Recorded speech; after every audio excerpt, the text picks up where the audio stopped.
old man turned 98. It's a black fly in your Chardonnay. And I have to say, it's been very gratifying. It's been very fulfilling. It has helped me evolve, not just professionally, but personally as well. It's been a fabulous 20 years, and I'm looking forward to I don't know, the next 20 maybe. How do you relate to your identity? I just have to say that I don't believe that I'm doing anything that is so special or I'm so special. What you see on TV is really the end product. What you don't see is the hours that go into making that end product what it is. For instance, I mean, I used to come to work at 4 o'clock in the morning for many years when I started at CNBC. And there are days when I've had a splitting headache. You pop a couple of Proceens or whatever the case may be, because the show will have to go on. We're not competing with, the 7 or 8 other business news channels or general news channels. First, I think for any journalist or any media organization, if you don't feel bad about losing a story, then you're losing your fire. 3 P's: prepare, practice, perform. If I take it from Shirin. Yes, women are not allowed to make the choices that they want to make, whether it is love or marriage or work or education. Felt that at a certain age you have to get married, at a certain age you have to have children, and so on and so forth. So I think that these are all, these are real issues. I enjoy this. I had become pretty good at it as well, and of course then COVID happened and I had to stop. But yeah, that's the story behind that picture, and ensure that I'm not driven by my ego. I'm not driven entirely by self-interest. I am driven by a sense of collective interest. It's a death row pardon, 2 minutes too late, and isn't it ironic?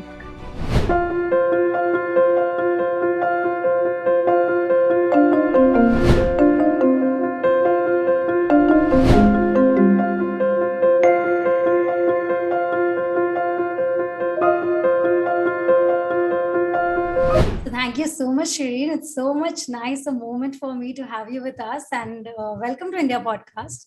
Thanks for making it for us speakers and listeners and viewers. Well, thanks very much for having me on the podcast. I'm looking forward to this conversation, Anku. When I was just working on, knowing a little more about you, I was just thinking that 21 years just with TV18, if I'm not wrong, and 24 years and more. 20, yes. So how does this go by, Shireen? Because one TV18 is 20 years. Before that, your journey has been long, producer, making shows, BBC. I think it's on and on and on. So how do you look at this? How has your journey been? Well, it's been a very exciting journey, and a lot of it has happened by chance and by accident. I wasn't meant to get into the media. I was looking at getting into documentary filmmaking. Before that, I was looking at getting into medicine. But then eventually, this sort of happened while I was doing an internship as part of my master's degree. And then broadcast journalism just took off. And, it's been 21 years now of doing this. And I have to say, it's been very gratifying. It's been very fulfilling. It has helped me evolve, not just professionally, but personally as well. It's taught me a lot about pushing my own boundaries. It's pushed me out of my comfort zone.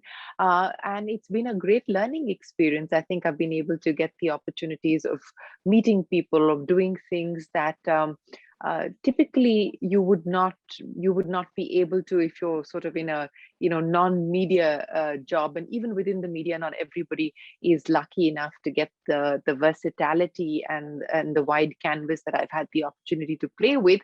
So I think I've been able to marry my skills, my attitude, my just my ability to pick up things like a sponge, because that's really what I enjoy the most. I enjoy learning constantly, and so it's been a fabulous 20 years, and I'm looking forward to I don't know, the next 20 maybe. Well, Shireen, when we talk about you, even when we put out people reaching out to us to talk to you, we saw everybody really mesmerized by certain things about you, your energy.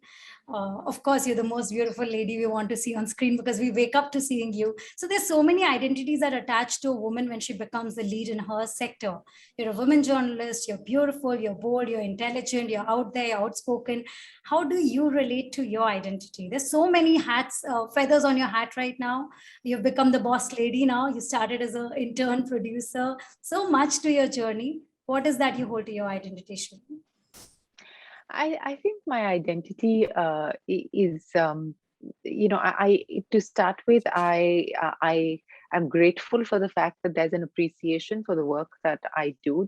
I'm grateful for the fact that there's a recognition of the contribution made. So I don't take that lightly. But what I do take lightly is all of this business of the fame attached to it or the visibility attached to it, because I do believe that it's important to stay grounded. It's important that you don't let that go to your head, because then that sort of colors your perspective on things, and it at least in my opinion. And so I've stayed clear of focusing too much on the baggage that comes along with being visible and being in the public eye.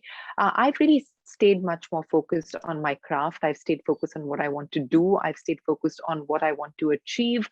I've stayed focused on really building a culture of improvement within the organization and building a culture of improvement within myself as well. And that is more important to me.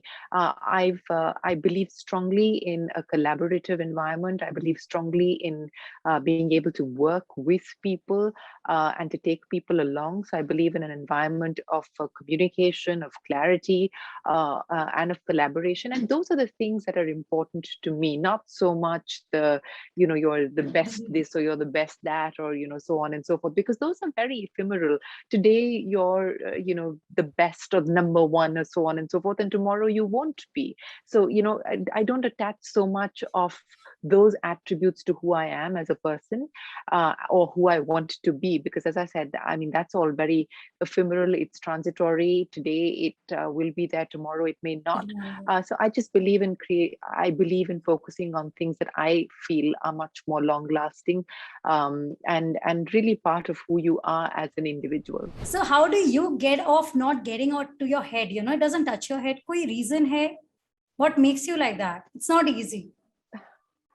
I just have to say that I don't believe that I'm doing anything that is so special or I'm so special. I just think that, look, I have a job at hand and I'm doing my best with that.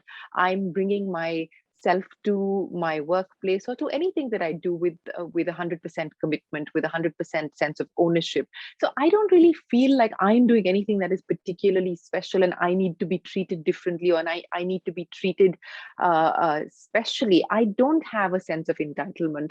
Maybe it's also because of how we were brought up. I mean, my parents have always made us believe that it is hard work, it is our commitment to what we do that is important, and that's how we've lived our lives. So I don't believe that the world owes me anything or anybody else owes me something.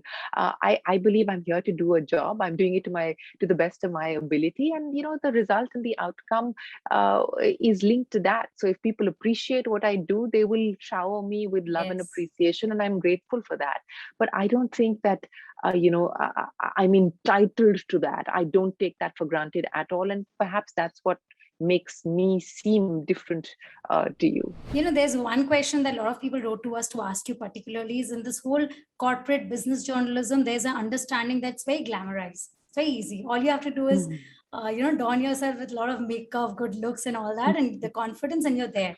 I want you to shed a light on, is it that easy? Is being a business journalist that easy? Like, really? It is not. It's actually not easy at all. It's what you see on TV is really the end product. What you don't see is the hours that go into making that end product what it is.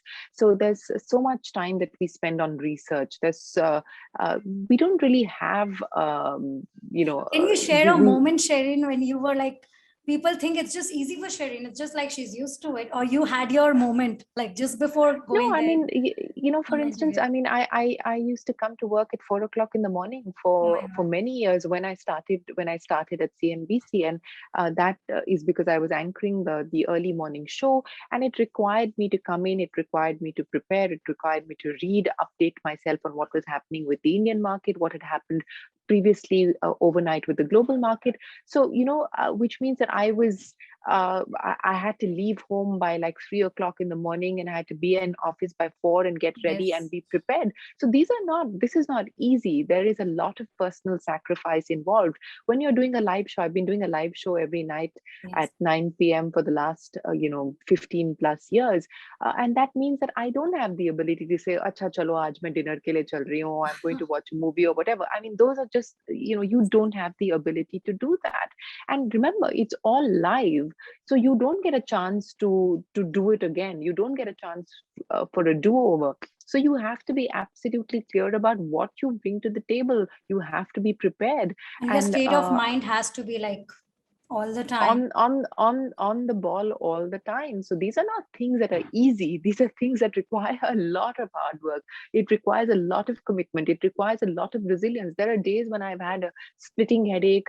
You pop a couple of crocines or whatever the case may be, because the show will have to go on. You cannot say, today I'm not feeling well, and hence, I'm not going to do the show. And very often you don't get the option of saying no. You Yes. might have a big interview and that's been already scheduled, and the person is expecting you to be there. So irrespective of whether you feel unwell or you're not up to it, etc., you don't have a choice but to show up and do a good job with it. So there's a lot of pressure involved, and it doesn't come easy. And people who assume that it's glamorous and all of that, Yes. again, what you see is the end product. There's a lot that goes into putting that show together, putting a news bulletin together, that you don't get to see. And it's a lot of blood, sweat, and tears. Shane, there's also one understanding that I want you to help us understand, that this whole news business, now we have seen media take a complete, not a setback, but a kind of a reality check from many ends. Media as a whole, when I say television media, general news, business news, of course, TV Network 18 has stood on the front for a long time and goes ahead like that. But there is a setback that is taken because there's a continuous race and competition among the channel. If they have done it, we do it. There is no innovation. There is no new element of bringing out something. So how do you look at this whole race that is created by CNBC always takes the lead and they have to maintain it? So is there a Yeah, challenge more and more coming up, digital coming up? These are challenges, but these are also opportunities. And I think as the business leader, we've always been very clear that it is incumbent on us to stay ahead of the curve. Okay. It's incumbent on us to be the thought leaders. It's incumbent on us to innovate. We're not competing with, the 7 or 8 other business news channels or general news channels. We're competing with ourselves. We want to go out there and better ourselves every single day. We're not competing with Indian brands. We're a global brand.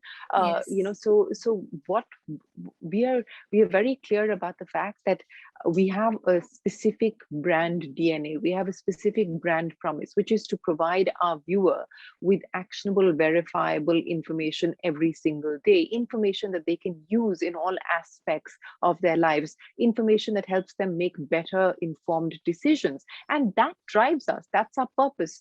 So, we have built communities around that brand promise. Yes. Whether it's the startup community or it is, personal finance and so on and so forth. So we are very clear. We are not in the market to out scream or outsell somebody else. We're in the market to provide information that is relevant, to provide information that empowers, educates, informs our viewers. And we are in competition with ourselves. Yes. We have to constantly innovate. We have to constantly disrupt. We've been the market leaders for the last 20 years. That's not easy. It's only been possible because we have been bold in our decisions. We have been clear in our strategy, and we have stayed true to who we are and to our purpose.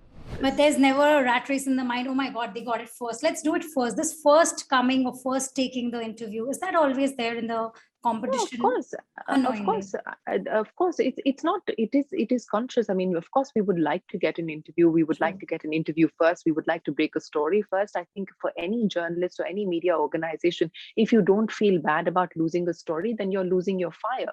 So you have to keep that fire alive. You should feel bad about the fact that you lost out on a story or you lost out on an interview, but that should help you prepare better. That should help you learn from that experience. That doesn't mean that you act in or react from that position. You have to internalize why, go back into understanding why you lost out on that story, why you lost out on that interview, and try and do better the next time around.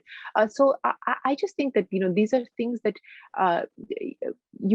every strategy must have some elements of being tactical, of being opportunistic, but otherwise you must have a strategy that caters to the future of an organization from a long-term perspective, and also stays true to who you want to be, whether as a person or as an organization, and what that product stands for. I think those are things that we are very clear about, and that continues to drive us year after year, day after day, week after week. And at the end of the day, you are who you are till the time that the viewer finds you relevant, right? So you have to put the viewer, you have to put your reader, you have to put your consumer at the center of it, and design your strategy around the consumer and the viewer. That's most important. But before I go ahead, Shireen, since we had invited few people, but we have a special guest here who really wanted to have this conversation with you for a very small portion of time, is Nikhil Chopra. He's the CEO and director of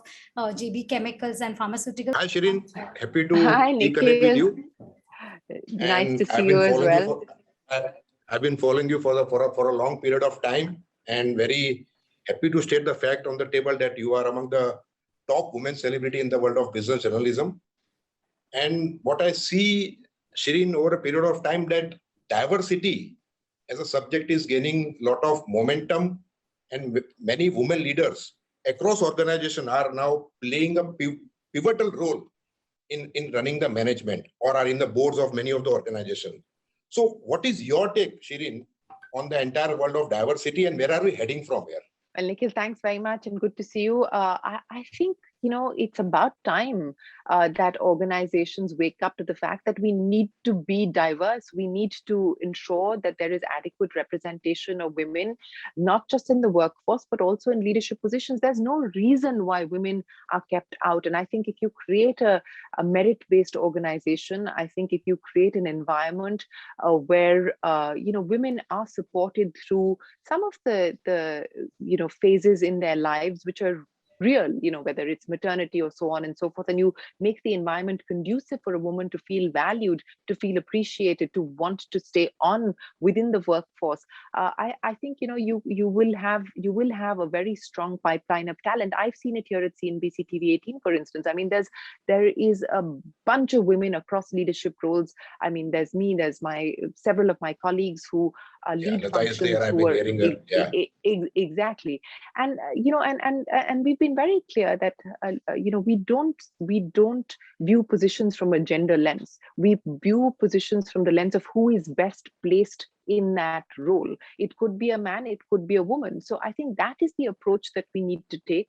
But also, given the fact that we are not just here in India, but globally seeing that a lot of women opt out of the workforce, especially in the mid-management level, I think we have to work out ways of trying to ensure that they stay back and provide an environment that allows that to happen. So I think it's very important. I think every organization that has a diverse mix, whether it's gender or it's ethnicity and so on and so forth, it gives you a much more robust picture of the world. It gives you a much more robust understanding of behavior, of cultures. And I think that's very important. So I do hope that this is an area that a lot more focus and priority is given by leaders in corporate India, across corporate India. We do have regulations now in place which have made it mandatory to have board representation. And in many ways, I think a lot of people felt that, maybe it shouldn't have been mandated and so on and so forth. But till it was not mandated, we didn't actually make significant improvements. So at the end of the day, it took for SEBI to make it mandatory to have women on the board for representation to improve. And what would be some piece of advice for the women leaders who are at the inflection point of their career growth, in terms of how can they make their presence felt in the top management and take the organization to newer heights? I think to start with, Nikhil, women tend to we hold ourselves back very often. And I think it's important that we are not apologetic about who we are, what we want, what we aspire to. And I think we need to be clear about the fact that we see ourselves in leadership roles, and we communicate the same to the organization. And I think it's also incumbent on us to do that for women around us as well, to Yes. support the growth of other women within the organization. I think that's a very important message as well.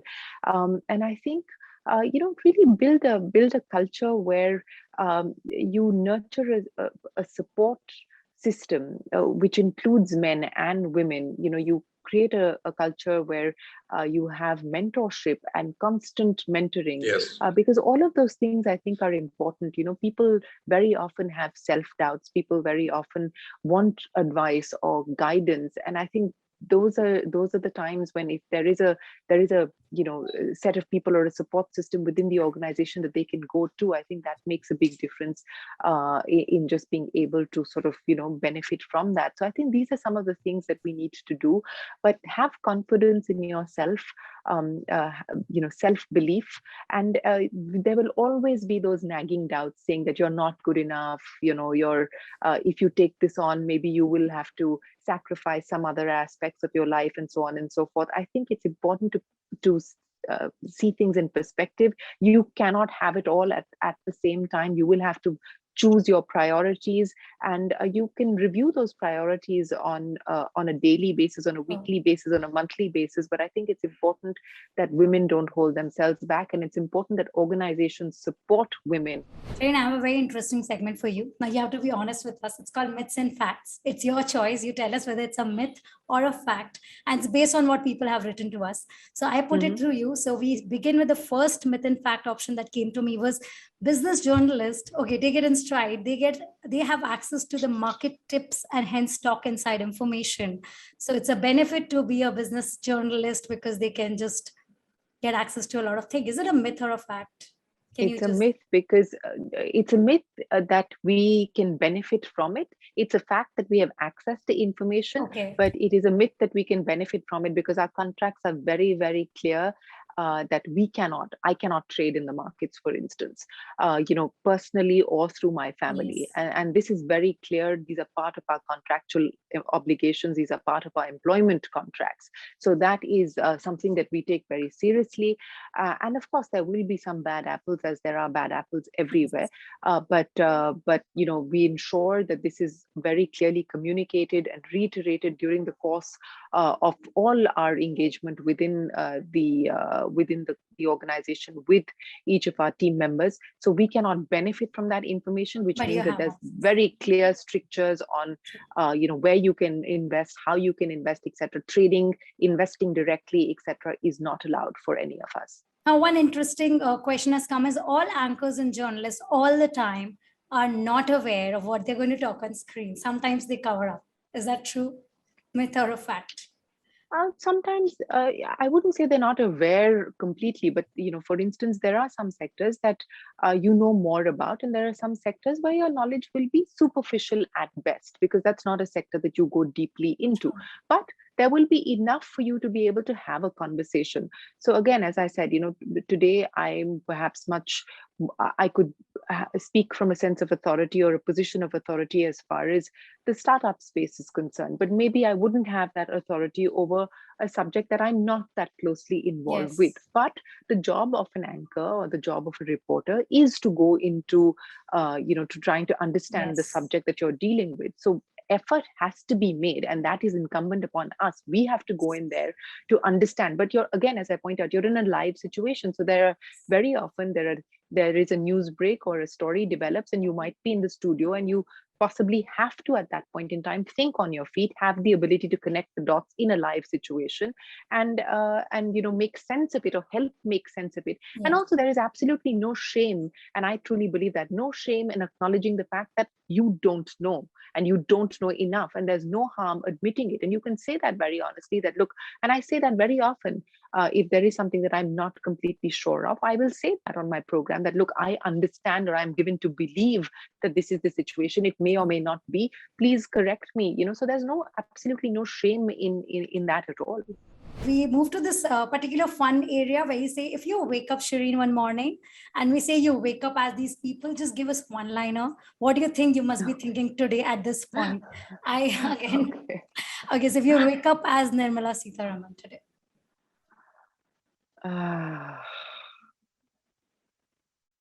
You take smile more. Yeah. I'll think about smiling more. That's about as the answer you're given for Rakesh Jhunjhunwala. You wake up as Rakesh Jhunjhunwala today. Ah. A bigger sigh. These are tough. Yeah, if I wake up as Rakesh Jhunjhunwala, I will think about where to put my next billion. Yes. Where to put it? Can you give us the answer also what he would have given? He's going into the airline business, so I hope he doesn't lose a billion. But yeah, One is a very sensitive one. I'm not asking in a way making it in a wrong side, but in a very sensitive way only. If today one has to wake up in a situation we see the world going through with Afghanistan, obviously going through the major crisis, as a woman, if you have to wake up as a woman there today, what is that you think people are going there through? Because that's something people have escaped talking about, but it is the truth of the world. I cannot even imagine waking up in that situation. I cannot imagine having to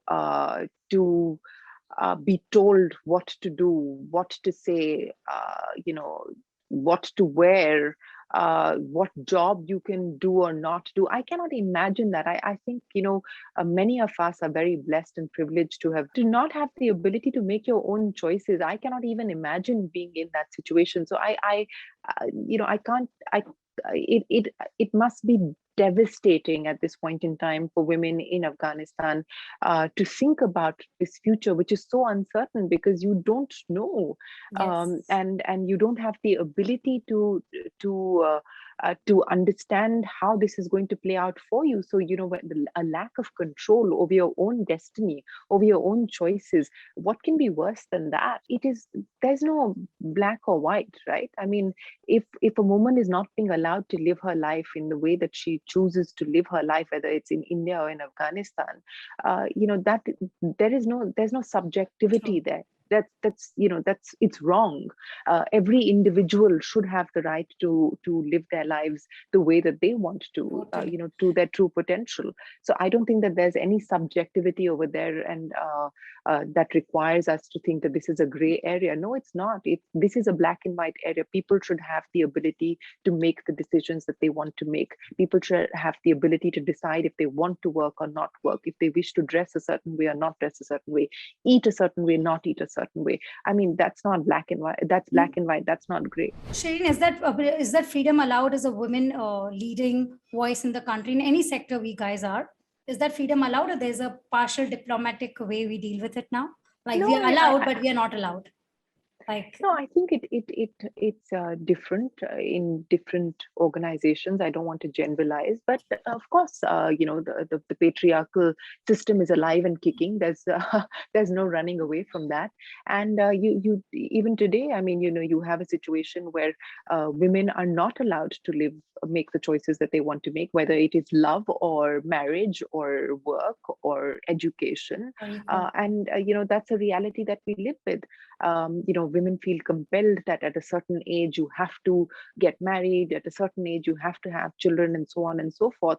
So I think that these are all, these are real issues that continue to exist, and these are real issues that we need to speak about, and real issues that we need to confront on a daily basis. Shireen, now we are almost closing up to a very fun thing, because you told about what you wake up as. We have some pictures. Chetna, who is from Delhi, she's a mass comm student, IP University. She's bringing on to you some questions very quick, just 1 minute, as I know you're very punctual on your time. Thanks, Chetna. Just take it from there. Hello, hi. Hi, Chetna. There's some digging that I did through your Instagram, and there are a couple of photos that I took out. Just one of the many crazy photos we see. And what's the story behind this specific photo? Why has your world gone upside down, Shireen? So my world was upside down till COVID actually happened, because I used to practice acro yoga. This is one of the acro yoga pictures that you're seeing, and yes, so a lot of the acro yoga was actually partner work, and a lot of it was upside down, like you are currently seeing. So yes, I enjoy this. I had become pretty good at it as well, and of course then COVID happened, and I had to stop. But yeah, that's the story behind that picture. This is inspiring for all the girls who think working ladies don't have time. Look at it. I think a person who enters anchoring. No, you have to make time. You have to Yes. make time for yourself. And for a long time, I didn't do it. Oh. This was only something that I started to do like in 2018, 2019. And then I decided that I was going to do it religiously every weekend. But I think it's important to make time for yourself because nobody else is going to do it. The last picture that we're pulling on. The second one is this Wow. one. This is a very funny caption. So would you want to share the story about this? I don't know what the caption is. I can't see the caption, but this is me on my desk, which is usually where you will find me Monday to Friday from 9 in the morning to 8 o'clock at night mostly. And yeah, this is me just probably getting ready before a show, and that's exactly how that's how we do it. It's a quick touch up, and then you rush into the studio, etc. So that's the story behind that picture. That's so interesting to share because everyone asks us, how does anchor life be or journalist life is? So this is how it is. And we have some choices for you to make very quickly is if you're given a choice to what do you like to binge on?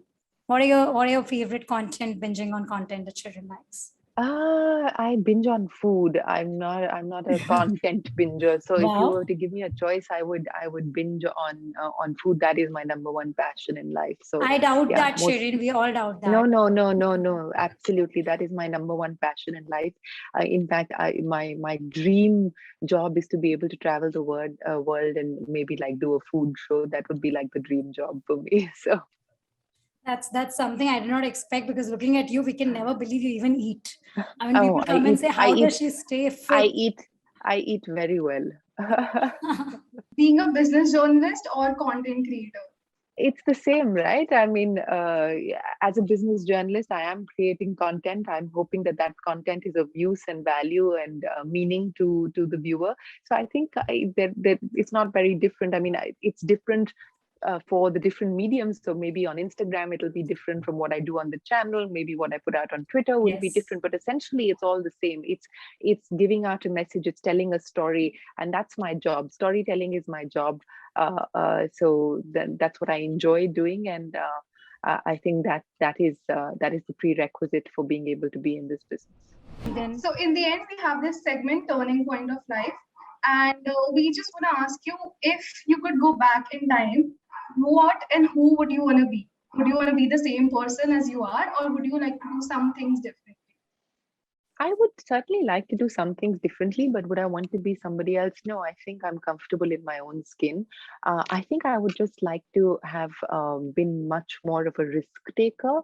I think I would have liked to have taken on some sort of a sport or physical activity earlier on in my life. I think I started that journey very late. So if I could go back, I would certainly like to have done that far earlier. I think I would have liked to have made a little bit more time for myself. I would have liked the ability to have traveled more, to have taken more holidays. If I could go back, I think those are some of the changes that I would have liked to make. But otherwise, I think I'm very happy with where I am. I'm very happy with what I do. I've been fortunate to have met some of the nicest people, work with some of the nicest people, and create something that I am truly proud of today. So I think that I wouldn't change. There's a point you don't go back from there. It's just moving ahead. Is there some moment? Can be anything in school time, later. I think there have been different turning points at different points in my life. I think there was a turning point in 2006 when the channel moved to Bombay, and I decided not to move to Bombay with the channel, but stay on in Delhi. And so I had to give up all the market programming. So all the market shows that I was anchoring, I could not anchor those anymore because all of that moved to Bombay. So it was a challenge. It was also an existential issue that, if you're not visible, what will that mean? Will it, will that be the end of your career? Will that be the end of your journey as a business journalist? Because so much of our programming was driven by the markets at that point in time, and so it could have been a dead end, but I chose to create something new. I chose to elevate myself. I chose to use that as an opportunity to rebuild, to reinvent and rewire myself. So I would, and then created a whole bunch of new programming, really changed my role, changed my focus areas, became much Yes. more versatile, added skills to my repertoire. So I think every turning point uh, can give us the ability to introspect, can give us the ability to review, can give us the ability to restart, reimagine our lives. This was one of them, and I think that's the approach that we need to have Yes. whenever we hit these points in our lives, where we need to make a choice: either accept and resign yourself to your fate, or to accept it and try and do something about it, which I I have can to tell share. you this, Shireen, with all your turning points in life, you've really defied time. No one can associate time with you. Now, when you go back and say, this was a phase in my life, I don't think I can go back, because we start thinking, when will we look like her? When will we energize like her? So I think No. there is something you're not sharing with us, and surely we're not getting there. But No, absolutely. I have a very simple regimen. I am a very low maintenance, very low fuss. yes, I don't do spas. I don't do facials or manicures or pedicures or any of that. I drink a lot of water. I eat everything. I don't exercise as much as I should, but I do try and walk. Hi, Shireen. Such a pleasure to talk to you. Have been always been seeing you over the screen, following you on the Instagram, looking. So I am also into this very similar field into the research. I work for a mutual fund.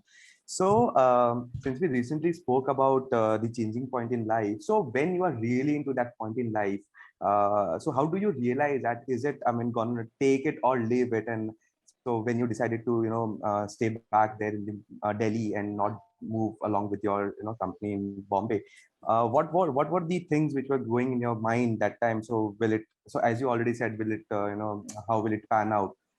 So when you really decide that time, which really is a changing point in time, how do you just make your choices? I think you have to look at what makes you happy as a person. I think you have to weigh that, and very often we don't address our own happiness, and we think that happiness will come from somewhere else or somebody else. And I think it's important that we realize that we are responsible for our own happiness, and hence our choices should dictate what makes us happy. I also believe that very often we allow our fears to cloud our decision making, and you think that, oh, what if I fail, or what if things don't go right. I think we have to be less afraid of just making choices, and some things will fall into place and others won't, but that's part of life. So I think in my case, I've been driven by the fact that what does an experience teach me? What will a new assignment teach me? Can it help me become a better person? Will it help me um, acquire a new skill? Will it help me see the world differently? I think those are essentially the things that have always helped me decide, the next course of action or the future course of action, and help me make my choices. But it really has been about, is it going to elevate me as a person? Will it teach me something as a person? Will it help me experience life in a different way as a person? That really is how I've decided. I've never been driven by money. I've never been driven by designations. All of that, as I said, is a byproduct. It's a result of everything that you put in. So those are the choices that, or those are the things that I consider before I make a decision. So basically, it's a passion which you're supposed Yeah, to follow, and rather than passion and purpose. Yeah, passion and passion and purpose. purpose. I am a music person. Yes, so can I you am a just share music your person. taste with us and leave us with that song of your choice? It's a varied sort of mix of music, but and it's changed over the years from being a devotee of somebody like Alanis Morissette to today, courtesy my nephew, listening to things like Ritviz and Yes. Harry Styles and so on and so forth. So it's changed over the years, but yeah, I will leave you with my favorite Alanis Morissette song, which is "Ironic," I used to sing it a lot, and it's a song that's always stayed with me. So yeah, Can you hum That it for us? Like no. you said, you sing it a lot. We caught you on record. in my head. Now in my head. Oh, that's so sweet of you, Cheryl. But just 2 lines, if you can do that for us. We don't get this moment with you. Very easy. Okay, let me try. An old man turned 98. It's a black fly in your Chardonnay. It's a death row pardon, 2 minutes too late. And isn't it ironic? Don't you think? You sing so well. No, you that was could a have very been a that was a very singer. that, was that the was a very right bad question. rendition. I sing better than that. That was a very bad rendition. No, you're lying there. You could have been a singer, if not No. not Shireen Bhan today as we know it. It would have been the famous singer Shireen Bhan. So I No, give that no. up to you, Shireen. But Shireen, I have to tell you this before you're leaving us with this. Thank you so much for being here. But the moment I met you last in Mumbai, I asked you this. Are you a spiritual person? What lets you be so positive? I've never seen you go on the wrong side. In fact, people who worked with you have only been in awe or praising you. So as a boss, you've really got that trophy from all your colleagues. You take that compassion out there for them. So I don't know what is the source of that positive thing. I don't know what I'm not a religious person, but I do believe in some magical qualities of the universe, and I do believe that the universe will present you opportunities, will open doors for you, will send people into your life when you need them the most. I do believe that. But at the end of the day, I think the thing that drives me the most is empathy. And I think that you have to put yourself in somebody else's shoes. You have to understand what it might feel like to be in somebody else's position. And I think very often our egos dictate how we choose to act in life or how we choose to relate to other people. And I think that is something that I've been very conscious of. I try and ensure that I'm not driven by my ego. I'm not driven entirely by self-interest. I am driven by a sense of collective interest. And especially as a leader, I think that is very important. Yes. A sense of collective interest, I think, is something that I strive very hard to achieve and strive very hard to work towards. And I think empathy, I think there's no replacement for empathy, and I think that is how I choose to live my life, and that is really how I would like to live my life as well. So beautiful. So thanks for making it work for me, Shireen, and thank you so much, Anku. It's been an absolute pleasure, and thank you to everyone else who made the time to join the podcast on a working day. I know it's not easy. It's not the best time, but thanks very much. I appreciate this.